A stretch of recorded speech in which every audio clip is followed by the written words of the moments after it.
Soyez les bienvenus, on se retrouve aujourd'hui pour une vidéo consacrée à Terrifier 2, film américain de 2022 réalisé par Damien Leone, sorti en salle le 11 janvier 2023.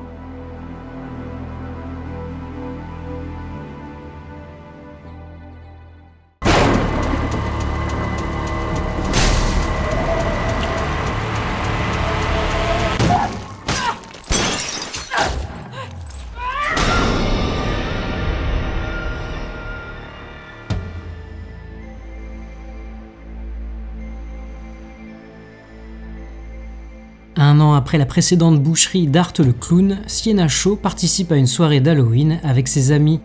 Alors que son jeune frère développe une fascination malsaine pour Art, elle finit par croiser la route du clown tueur sanguinaire.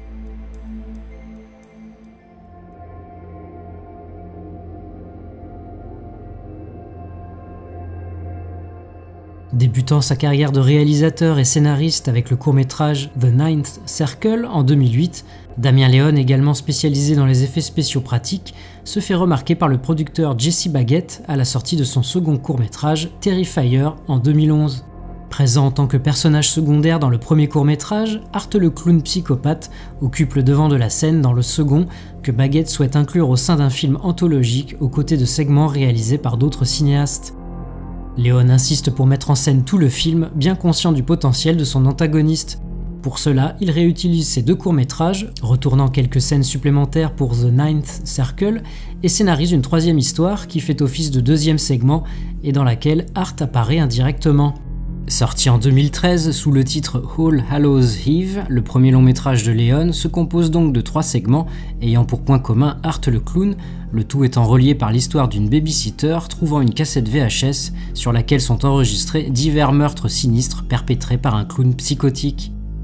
Si de l'aveu même de Leone, ce film était surtout un bon prétexte pour présenter son court-métrage Terrifier sur support physique et étendre la popularité d'un personnage en passe de devenir culte, le vrai passage de Art le clown au cinéma se fait avec la sortie du long-métrage du même nom en 2016. Un projet ayant abouti principalement via un financement participatif et l'apport complémentaire du producteur Phil Falcon, pour un budget atteignant au final 35 000 $. Une somme qui peut sembler ridiculement faible comparée à d'autres productions horrifiques, mais qui n'a cependant pas empêché le film de faire parler de lui. Terrifier version long métrage souffre de défauts évidents, à commencer par un scénario des plus anémiques, mais on ne peut nier la passion qui anime l'homme à tout faire Leone et qui transpire à l'écran, et, une fois de plus, la part belle faite à son antagoniste muet, dégueulasse et sadique, le pas si drôle Art le clown.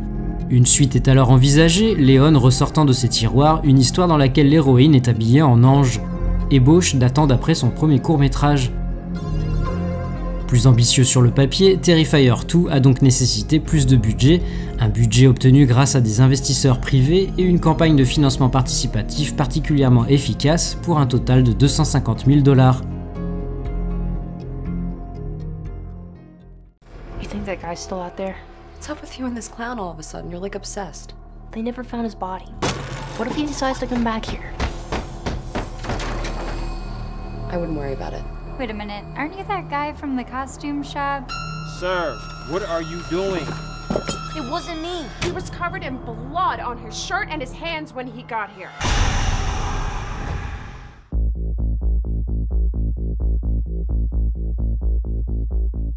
De par son mode de financement et son statut d'œuvre à ne pas mettre devant tous les yeux, Terrifier 2 n'est pas le genre de production qu'on retrouve tous les jours sur grand écran. Il me tardait donc de le découvrir en salle, et de ce côté-là, je n'ai vraiment pas été déçu, ma séance ayant été sans commune mesure avec mon visionnage du premier volet, chez moi sur un modeste téléviseur. Mais au-delà des conditions dans lesquelles j'ai vu cet épisode 2, il y a le plaisir de voir un film tout simplement bien meilleur que son prédécesseur.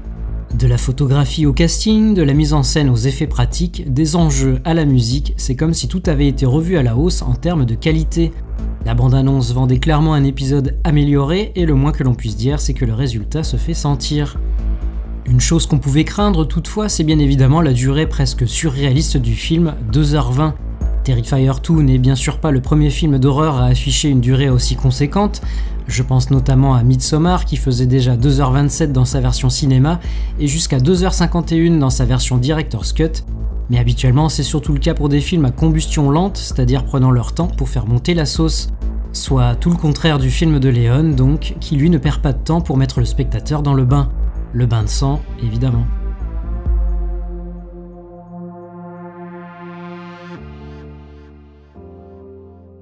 Bénéficiant d'une plus grande variété de décors, d'un plus grand nombre de personnages et de séquences horrifiques, et d'une caméra bien plus libre de ses mouvements, le long métrage déploie toute son envergure sans jamais plier sous le poids de sa durée.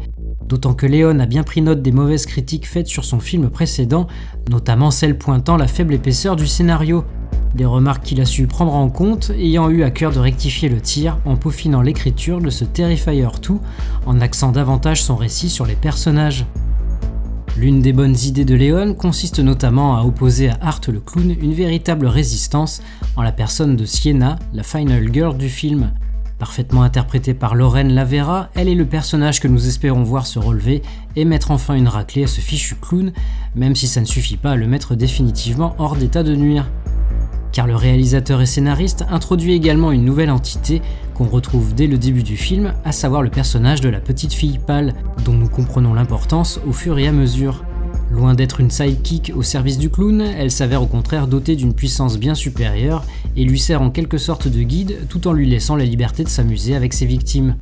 De son côté, Art, personnage aux influences aussi diverses que Chaplin, Freddy, Pennywise ou le Joker, demeure un antagoniste toujours aussi efficace et iconique, le tout rendu possible par le travail de David Howard Thornton, son interprète depuis le volet précédent.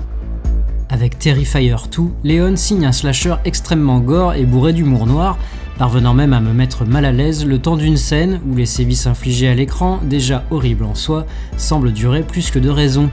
Dans le même temps, le film rend hommage au cinéma horrifique, tout particulièrement à Halloween, le film se déroulant à cette période, au Freddy avec un antagoniste capable de corrompre les rêves, et même à Evil Dead avec une plongée dans l'heroic fantasy à base de prophéties et d'épées au pouvoir inconnu qui m'a ravi au plus haut point, le tout porté par une BO 80s des plus appréciables.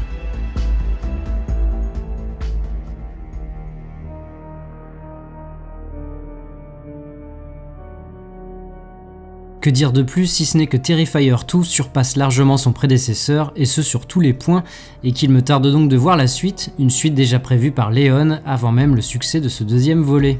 Attention toutefois que cette soudaine reconnaissance ne le conduise pas à se faire reprendre par les studios, Leon est d'ailleurs actuellement en discussion avec Paramount, au risque de voir une œuvre radicale finir en franchise passée à la javel. En attendant, je conseille à celles et ceux que le gore ne dérange pas et qui ne connaissent pas encore le personnage de Art le clown de vous précipiter sur Terrifier 2.